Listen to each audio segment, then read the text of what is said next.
ఫిలిప్పీలకు రాసిన పత్రిక 2వ అధ్యాయము 8వ వచనాన్ని చూద్దాం. యేసు ప్రభు గురించి. ఆయన ఆకారమందు మనుష్యుడిగా కనబడి మరణము పొందునంతగా, అనగా సిలువ మరణము పొందునంతగా ఏం చూపించాడంటండి? విధేయత.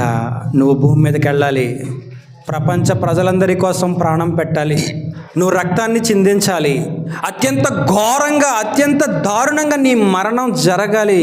అది చూసిన ప్రపంచ ప్రజలందరూ మారు మనస్సు పొందాలి. మరి నువ్వు వెళ్తావా అన్నప్పుడు ప్రభు ఏం చేశాడట?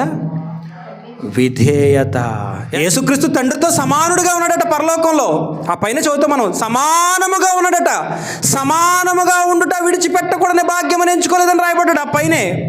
అంటే దేవునితో సమానంగా, తండ్రి అయిన దేవునితో సమానంగా ఉన్న క్రీస్తు, నాయనా నువ్వు భూమి మీదకి వెళ్ళి ప్రపంచ ప్రజలందరి కోసం ప్రాణాలు పెట్టాలి అన్నప్పుడు నువ్వు వెళ్ళొచ్చుగా, నేనే ఎందుకు వెళ్ళాలి అని ప్రశ్నించలేదట. విధేయత చూపించాడు, తండ్రికి లోబడ్డాడు, భూమి మీదకి వచ్చి ప్రాణం ఇచ్చాడు. దట్ ఈస్ విధేయత. ఈరోజు ఆ విధేయత మనలో ఉందండి. దేవుని వాక్యానికి లోబడటమే విధేయత.